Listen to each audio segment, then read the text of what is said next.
আজ আমি কথা বলবো সমরেশ মজুমদারের বিখ্যাত উপন্যাস সাতকাহন নিয়ে। এটি এমন একটি উপন্যাস যেটা শুধু সময়ের নয়, সমাজের আয়না। এই উপন্যাস শুধু একটি সাহিত্যকর্ম নয়, এটি একটি সময়, একটি সমাজ এবং একজন নারীর ভিতরের বিপ্লবের প্রতিচ্ছবি। সাতকাহন শব্দটার মধ্যেই লুকিয়ে আছে দীর্ঘ এক যাত্রার ইঙ্গিত।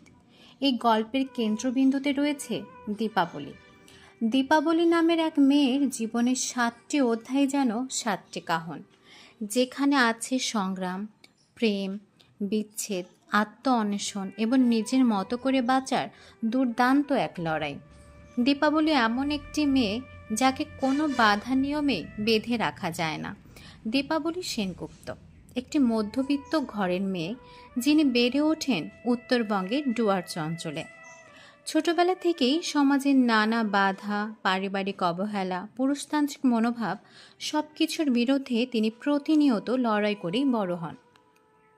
ছোটবেলায় যখন চারপাশে মেয়েরা বিয়ের স্বপ্ন দেখে, দীপাবলি তখন প্রশ্ন করে, আমিও কি আমার মতো করে কিছু করতে পারি না? সে জানতো মেয়েদের জীবনের মানে শুধু সংসার নয়, সে চায় পড়তে, শিখতে, নিজেকে গড়তে।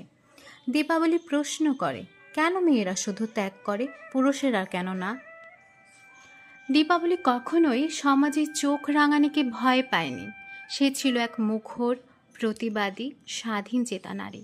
কিন্তু এই বিদ্রোহ ছিল যুক্তিসঙ্গত, আবেগের দাসত্ব নয়। সে প্রেম করেছে, আবার সম্পর্ক ছেড়েও এসেছে। শুধু তাই নয়, নিজের আত্মসম্মান ধরে রাখতে সে প্রিয় মানুষকেও ছাড়তে পিছপা হয়নি। দীপাবলি সবসময় সঠিক সিদ্ধান্ত নেয়নি, কিন্তু তার মধ্যে ছিল একটা বিরল গুণ, নিজের ভুল স্বীকার করার শক্তি। সে জানতো জীবন এক রেখা নয়, ভুল হবে, কিন্তু সে ভুল থেকে শিক্ষা নিয়ে সামনে এগোনোটাই আসল। সে অলোককে ভালোবাসত, তবু একসাথে থাকেনি। তার কাছে ভালোবাসা মানে ছিল না নিজের পরিচয় বিসর্জন দেওয়া।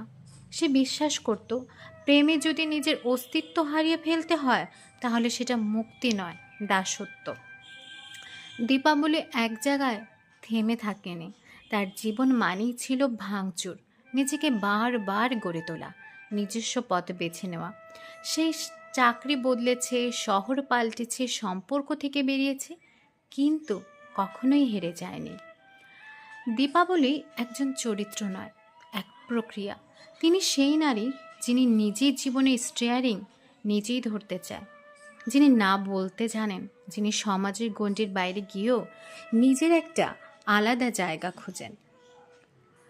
দীপাবলি ঠিক যেন একটা প্রতিটি মেয়ের জীবনের প্রতিচ্ছবি।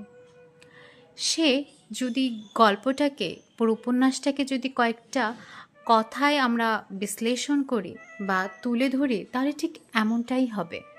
আমি দীপাবলি, মায়ের মতো সংসারে পড়ে মরতে পারি না, প্রেমিকের ছায়ায় বাঁচতেও পারি না। আমি চাই আমার নিজের পথ। সংসার ভাঙবে, সম্পর্ক ছিঁড়বে, হোক, কিন্তু নিজেকে আমি হারাতে দেব না। কেউ বলেছিল মেয়েদের বেশি পড়াশোনা করালে মাথা ঘুরে যায়। আমি বলি, মাথা ঘুরতে ঘুরতেই আমরা শিখি কিভাবে মাথা উঁচু করে দাঁড়াতে হয়।